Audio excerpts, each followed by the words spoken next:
मैं आवाज़ दे रहा हूँ हमारे बीच में आदरणीय पंडित प्रद्युमन जी मुजफ्फरनगर, वो हमारे बीच में मौजूद हैं और उनके उद्गार हम यहाँ सुनेंगे।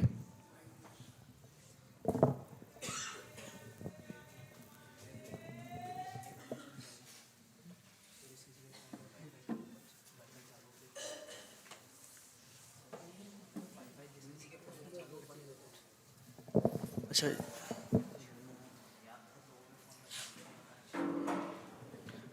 एक सूचना थी, किसी के फ़ोन में अगर वाईफाई वगैरह चालू हो तो कृपया बंद कर दीजिए। यहाँ थोड़ा यूट्यूब पे चल रहा है तो वो दिक्कत आ रही है। वाईफाई ऑन हो तो प्लीज़ बंद कर दीजिए।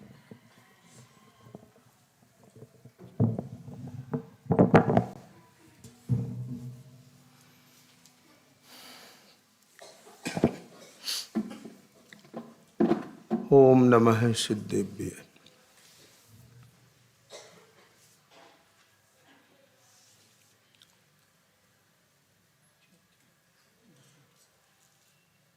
आज की ये घटना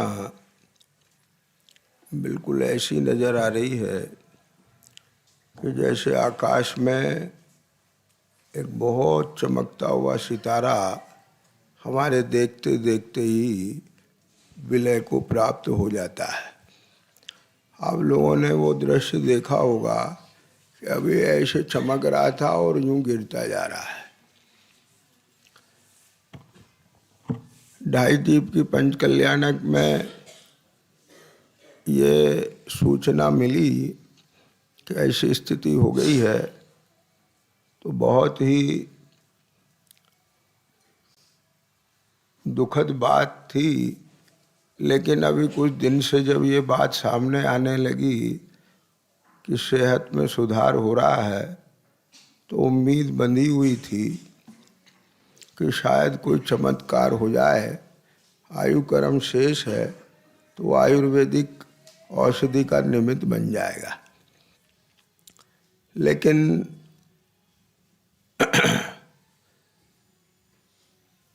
ये जो बात सनातन सत्य है, मणि मंत्र तंत्र बहु होई, मरते न बचावे कोई। अभी संदीप जी ने जो प्रकाश डाला है, वास्तव में मुझे नहीं मालूम था। ये 28-30 बरस पहले की बात थी। बड़ौत में एक शिविर लगा हुआ था, विधान भी था, शिविर भी था। उसमें मेरे वहाँ पर प्रवचन होते थे। तो उसमें संजीव गोधा जयपुर से बच्चों की पाठशाला लेने के लिए आए हुए थे। मैं नहीं पहचानता था। विद्यार्थी आते हैं ना जयपुर से पाठशाला लेने। अब इसका खुलासा अभी कोई 10-15 साल पहले कहीं बात थी, तो कोई बात ऐसी आई कि किसी ने कहा, संजीव भाई साहब को पहचानते हो? बोले, मैं भाई साहब को बहुत पहले से पहचानता हूँ।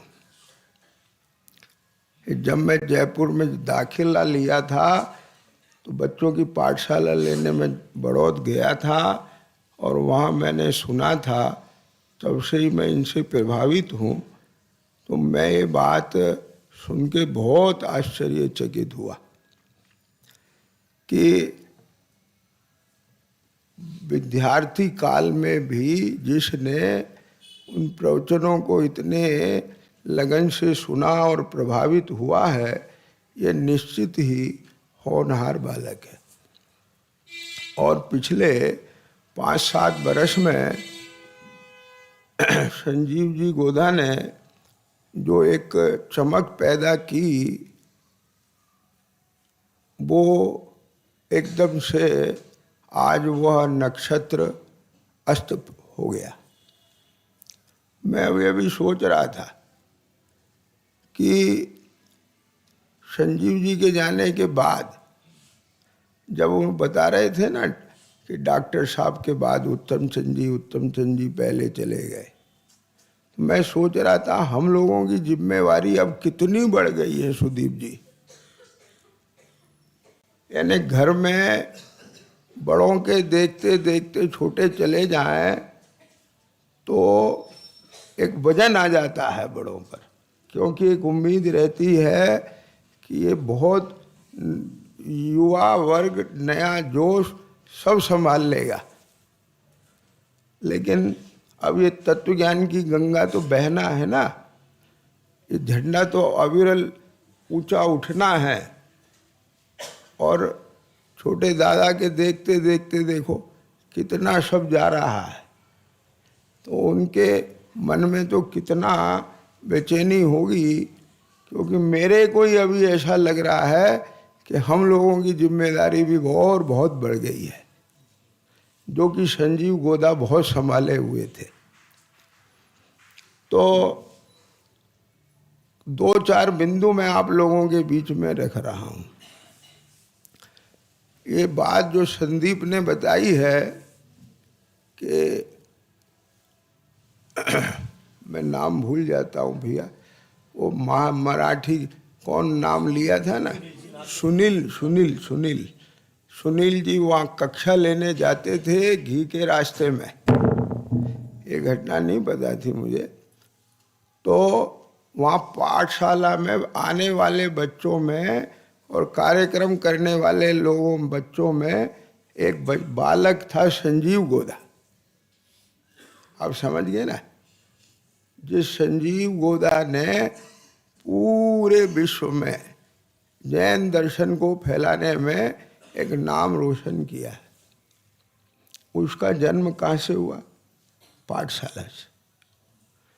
तो ये विश्वास नगर में ये पाठशाला का काम और तेजी से चलना चाहिए, ताकि एक नहीं 10 संजीव गोदा पैदा हो जाए। ये सच्ची श्रद्धांजलि है। क्यों? देखो,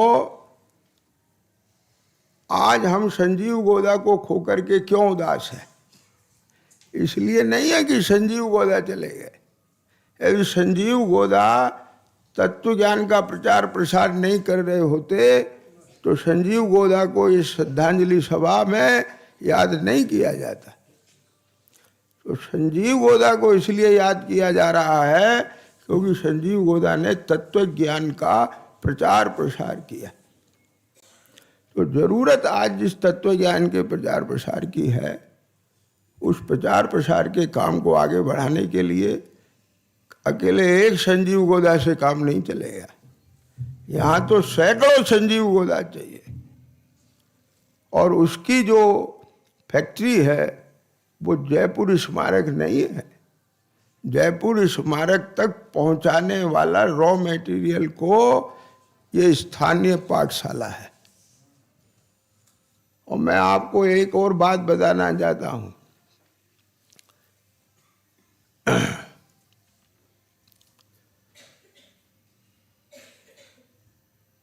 सन 83 से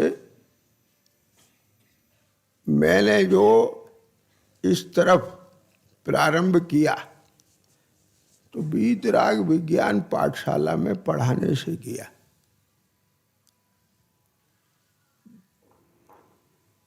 वीतराग विज्ञान पाठशाला खोली थी, उसमें बच्चों को पढ़ाया और पढ़ाते पढ़ाते कुछ जैन दर्शन पढ़ करके आज इस स्थिति में हूँ। यानी ये प्रचार प्रसार के लिए संजीव गोदा को जन्म देने वाली पाठशाला है, आराधकों को उत्पन्न करने वाली पाठशाला है, त्यागी वृत्तियों को उत्पन्न करने वाली पाठशाला है। और गणेश प्रसाद वर्णी जी ने अपने जीवन में इसका महत्व समझा था, इसलिए गांव-गांव में उन्होंने पाठशालाएं खुलवाई, गुरुकुलों की स्थापना कराई। तो मैं आप लोगों से, जितने लोग बैठे हैं, उन सब से ये कहना चाहता हूँ कि संजीव गोदा के प्रति भावभीनी श्रद्धांजलि की यदि अंदर से आपको है तो आप यहाँ से संकल्प लेके जाएं, कृतकारित अनुमोदना मनमचन काय से 9 कोटि से पाठशाला के इस कार्य में आपका सही बिल्कुल पूरी जोरदारी के साथ में सहयोग रहेगा। आप अपने घर के बच्चों को भेजें, प्रेरित करें तन से, मन से, धन से। एक बात। दूसरी बात, संजीव गोदा जी के जीवन पे बहुत लोग प्रकाश डाल रहे हैं। मेरे को एक बात पता चली, शायद प्रमाणिक ही होगी, आप लोग जानते होंगे, मुझे बताया कि उनके जो ससुर साहब हैं चौधरी जी, हाँ, तो उन्होंने संजीव गोदा के सामने एक शर्त रखी थी। बोले आपके साथ मैं बेटी का संबंध करूंगा, लेकिन आपको ये शपथ लेना पड़ेगी कि मैं जीवन भर आजीविका नहीं करूंगा, व्यापार नहीं करूंगा, आपको सब धन मिलेगा, जितना चाहिए सब धन मिलेगा, खर्चेगा, सब चीज जीवन भर की उनने सब दे दिया को, सांत्वना, वचन दे दिया। बस एक ही काम करना है आपको 24 घंटे, जिन तत्व ज्ञान का प्रचार और प्रसार। अब देखो, क्या हम में से कोई ऐसा बाप है जो ऐसा ससुर, ऐसा है कि जो ऐसा दामाद चाहता हो? अब बोलो, जब हम ऐसा दामाद नहीं चाहते तो संजीव के प्रति श्रद्धांजलि का क्या मतलब है? संजीव को पैदा करने वाले उनके ससुर है सुदीप जी। यदि वो उनको ये चीज नहीं करते तो संजीव गोदा को उतना समय कैसे मिलता?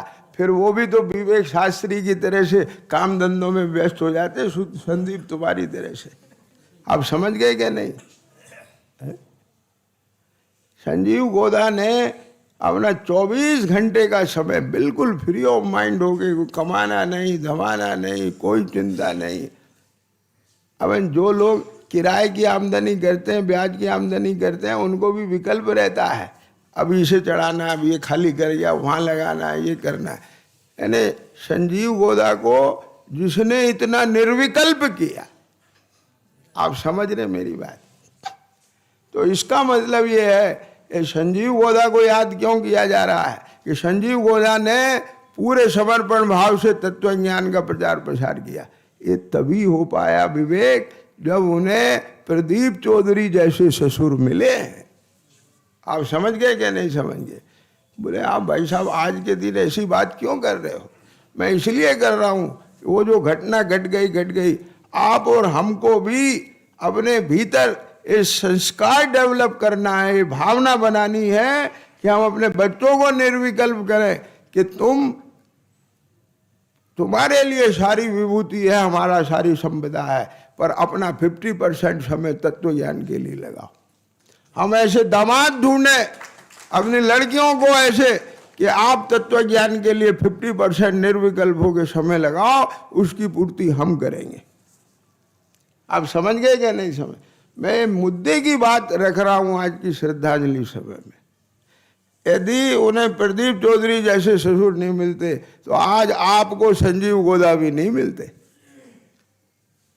तो एक नहीं 100 संजीव गोदा चाहिए, तो उसके लिए संजीव गोदा की पात्रता रखने वाला एक बालक तो चाहिए ही, लेकिन उस उपादान को तैयार, उसमें निमित्तभूत पाठशाला चाहिए, उसमें निमित्तभूत संजीव गोदा के जैसे माता पिता चाहिए, और उसमें निमित्तभूत संजीव गोदा के ससुर जैसे प्रदीप चौधरी चाहिए। और एक और बात बता रहा हूँ, ये बालिकाएं बैठी हुई हैं, एक संजीव गोदा की पत्नी का क्या नाम भाई? संस्कृति जैसी बेटियां भी चाहिए। क्या समझ में है? यदि संस्कृति जैसी संस्कारित बेटी नहीं होती तो वो ये कहती तुम काहे के चक्कर में फंस गए, तुम कहीं घुमाने नहीं ले जाते हो, होटल नहीं ले जाते हो, ये नहीं करते हो। तो वो संजीव गोदा को जो दिमाग में हर समय उलझा के रखती, तो वे संजीव गोदा ये काम कर पाते? संजीव गोदा ने जो काम किया है वो तो किया ही है, लेकिन पाठशाला ने जो काम किया है उसे आप याद करें, उनके माता पिता ने जो काम किया है उसे आप याद करें, और उनके ससुर ने और उसकी पत्नी ने जो योगदान दिया है उसे भी याद करें, और हम जहाँ भी खड़े हुए हैं अपने अंदर वे भाव पैदा करें, तो मुझे विश्वास है आने वाले कल में एक नहीं 100 संजीव गोदा हमारे बीच होंगे। और मैं जो अभी ये बात सोच रहा हूँ कि तत्व ज्ञान के प्रचार प्रसार का बहुत बोझ भार हम लोगों के ऊपर आया है संजीव गोदा के जाने से, उसकी जरूर पूर्ति होगी। तो आप इस श्रद्धांजलि सभा में ये मेरी बातों को जरूर अपने हृदय में रख करके घर जाएं और रात में चिंतन करके अपने भीतर वो भावना उत्पन्न करें। इसी मंगल भावना के साथ मैं विराम लेता हूँ। और संजीव गोदा के लिए क्या कहें, उसने जितना भी अपने अंदर में वो सब भरा है माल, वो साथ में ले गए, और वह आत्मा निश्चित ही अगली पर्याय में अपने उस मार्ग को बढ़ा करके शीघ्र भव का अभाव करके सिद्धालय में कोई प्राप्ति करेगी, ऐसी हमें पूरा विश्वास है। ओम नमः सिद्धेभ्य।